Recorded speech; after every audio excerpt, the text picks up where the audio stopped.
بسم اللہ الرحمن الرحیم اعوذ باللہ من الشیطان اللعین الرجیم بسم اللہ الرحمن الرحیم نحمدہ ونصلی علی رسولہ الکریم وآلہ الاطہار۔ عزیز طلاب کرام، آج ہم جس کتاب کی ابتدا کر رہے ہیں اس کتاب کا نام ہے توضیح المسائل، جو کہ حضرت آیت اللہ العظمہ سید علی حسینی السیستانی کے فتوے کے مطابق ہے۔ یہ توضیح المسائل جس کا نام توضیح المسائل ہے، مگر مدارس میں طلاب عزیز کے درمیان یہ احکام کے نام سے زیادہ شہرت رکھتی ہے، اس وجہ سے کہ یہ ساری کی ساری مختلف احکامات کے بارے میں ہے، اس وجہ سے اس کو مشہور کیا گیا ہے احکام کے ساتھ۔ احکام اول، احکام دوم، احکام سوم، احکام چہارم،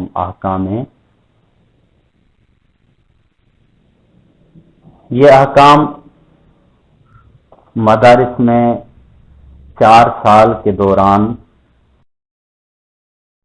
پڑھایا جاتا ہے۔ اس میں حصہ اول جو ہے وہ سال اول میں طالب علم کی سہولت کے لیے ایک حصہ پڑھایا جاتا ہے، جو کہ تقلید سے اذان و اقامت تک ہے، اور دوسرا حصہ دوم دوسرے سال میں طالب علم کو یعنی جب طالب علم دوسرے سال میں داخل ہوتا ہے تو اسے حصہ دوم پڑھایا جاتا ہے، جو کہ اذان و اقامت سے خمس کے احکام تک ہے۔ حصہ سوم تیسرے سال میں طالب علم کو خمس سے لے کر نکاح کے احکام تک پڑھایا جاتا ہے۔ چوتھے سال میں نکاح کے احکام سے جدید احکام تک پڑھایا جاتا ہے، مگر بعض مدارس میں اس کے ساتھ آخر میں جو جدید احکام ہیں ان کو بھی پڑھایا جاتا ہے، اور بعض مدارس میں جدید احکام کو چھوڑ کر نکاح کے احکام کے آخر تک یعنی جدید احکام تک پڑھایا جاتا ہے۔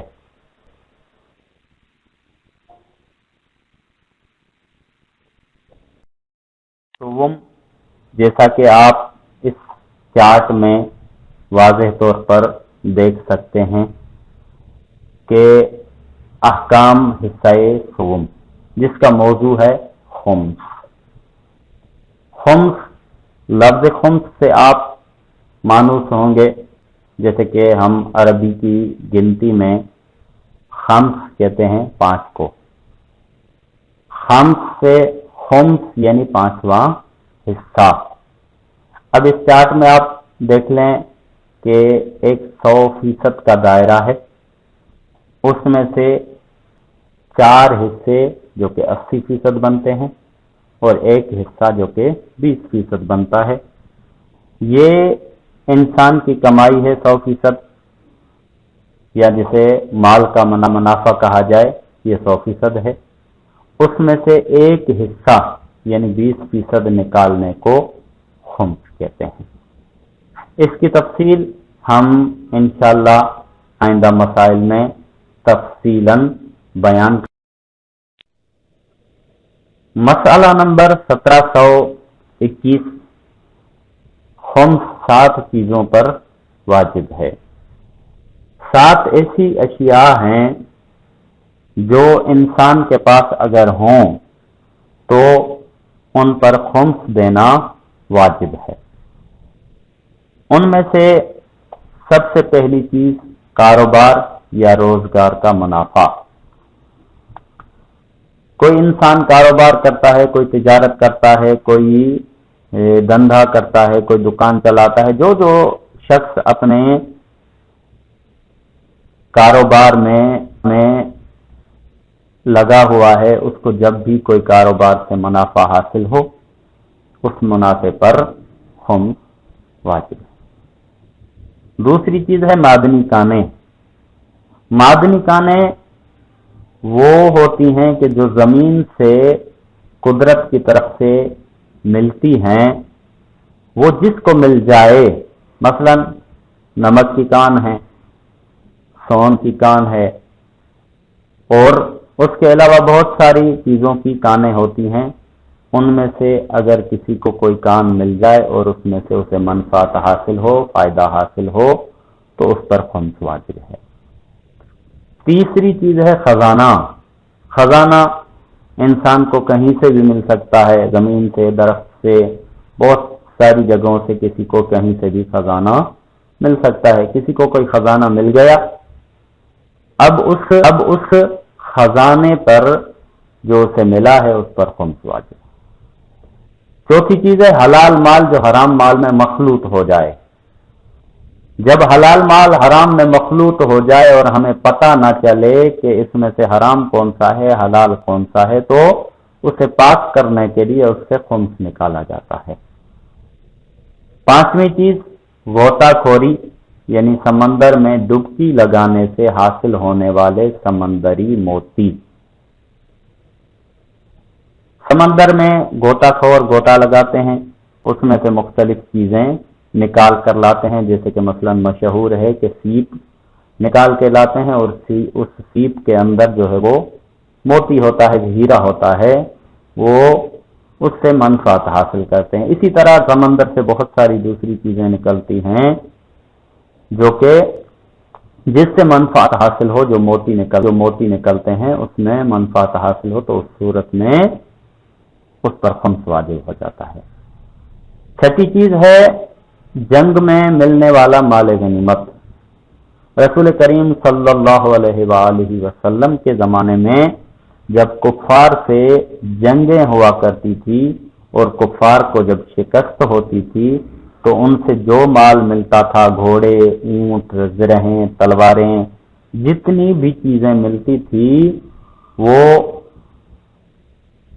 رسول کریم صلی اللہ علیہ وآلہ وسلم سپاہیوں میں تقسیم کرتے تھے، اور جس کا جتنا حصہ ہوتا تھا اس میں سے خمس دیا جاتا تھا، اور اس کی مقدار وغیرہ آگے بیان ہوگی کہ کتنی خمس ادا کرنی۔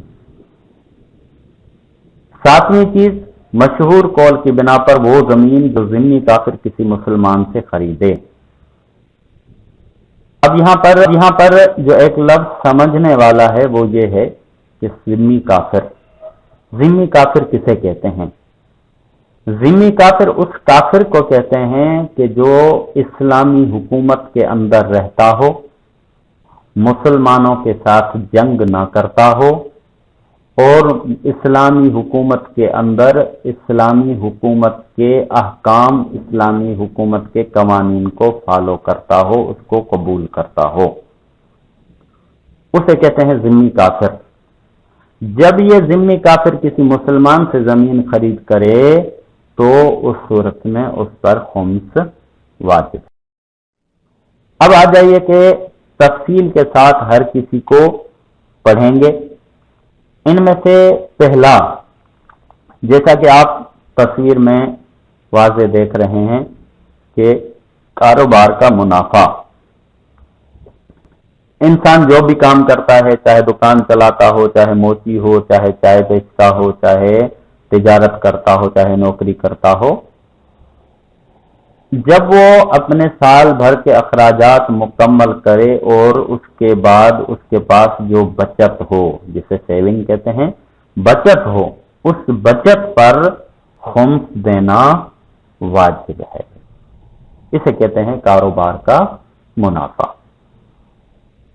اس کو پڑھتے ہیں مسئلہ نمبر 1722۔ جب انسان تجارت، صنعت، حرفت یا دوسرے کام دھندوں سے روپیہ پیسہ کمائے مثال کے طور پر اگر کوئی اجیر بن کر کسی متوفی کی نمازیں پڑھے اور روزے رکھے اور اس طرح کچھ روپیہ کمائے، لہذا اگر وہ کمائی خود اس کے اور اس کے اہل و عیال کے سال بھر کے اخراجات سے زیادہ ہو تو ضروری ہے کہ زائد کمائی کا خمس یعنی 5واں حصہ اس طریقے کے مطابق دے جس کی تفصیل بعد میں بیان ہوگی۔ اب یہاں پر تھوڑی سی تفصیل اس میں ہم یہ بیان کریں گے کہ جب انسان تجارت، صنعت، حرفت، یہ مختلف دندوں کے طریقے ہیں، کوئی تاجر ہے، کوئی کاریگر ہے، کوئی کسی کا پیشہ ہے، یہ سارے جب انسان کام کرتا ہے، دندہ کرتا ہے اور اس میں سے پیسہ کماتا ہے، جیسے کہ یہاں پہ اس عبارت میں انہوں نے مثال دی ہے اجیر بن جائے۔ اجیر کا مطلب کیا ہے؟ کسی سے اجرت پر نمازیں پڑھنے کے لیے دے دے۔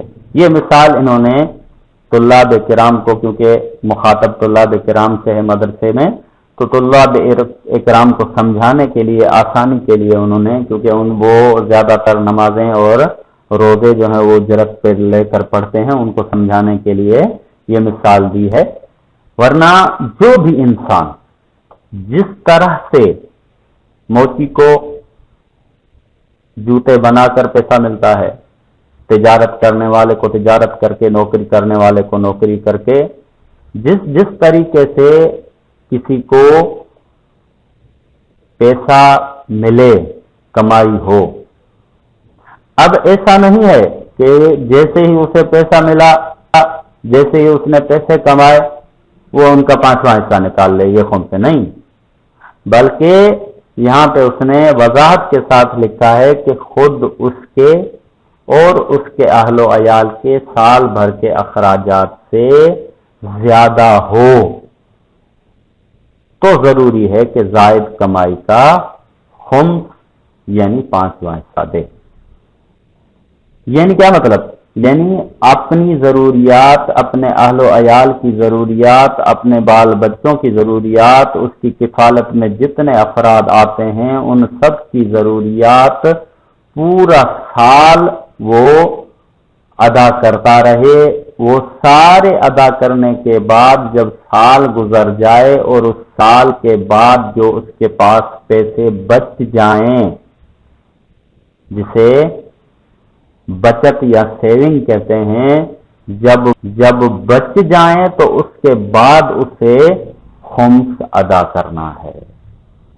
ایسا نہیں ہے کہ اپنے بال بچوں کو کچھ نہ دے، اپنی ذات پر کچھ خرچ نہ کرے اور جیسے ہی اسے پیسے ملیں، جیسے ہی وہ کمائی کرے وہ خمس ادا کرے، نہیں، بلکہ وہ اپنے بچوں کی تعلیم، اپنے بچوں کے اخراجات، اپنے بچوں کے کپڑے، اپنی بچوں کی پوری ضروریات، اپنی خود کی ضروریات، اپنے والدین کی ضروریات، جتنی اس پر ضروریات اور جو اس کے کفیل لوگ ہیں جن کو وہ پال رہا ہے، ان ساروں کی ضروریات پوری کرنے کے بعد اب جتنا اس کے پاس سال کے بعد بچ گیا اس پر اسے خمس دینا واجب ہے۔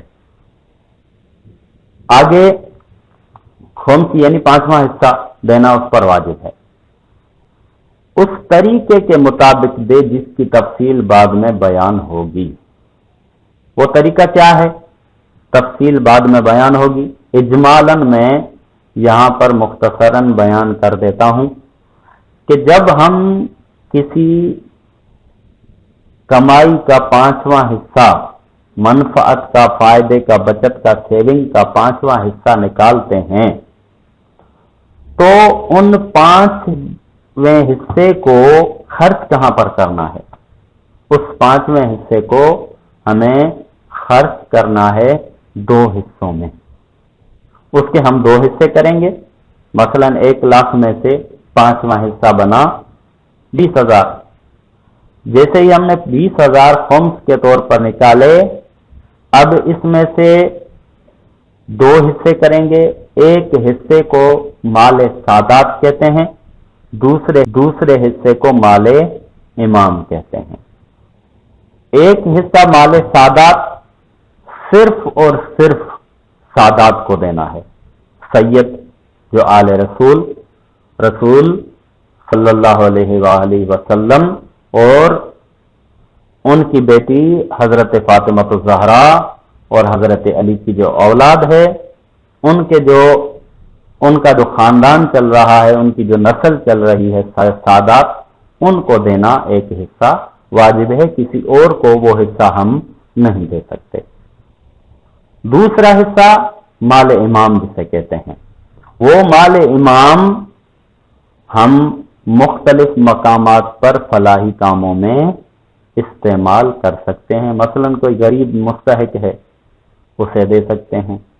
مثلا کسی جگہ پر فلاحی کام کے لیے مثلا سڑک بنوانی ہے، مثلا کہیں پہ کوئی پل بنوانا ہے، یا مثلا کہیں پہ کسی نہر کی ضرورت ہے. یہ ساری چیزیں جہاں پر فلاحی کام ہوں، ان میں مال امام کا جو حصہ ہے وہ خرچ کر سکتے ہیں. یہاں تک ہم نے خمس کے کچھ مسائل پڑھے. آئندہ انشاءاللہ اس کی مکمل تفصیل بیان کریں گے. آج کا درس تعارف کتاب اور 1-2 مسئلے پر مشتمل تھا. آئندہ اس کو انشاءاللہ تفصیلاً پڑھیں گے. والسلام علیکم.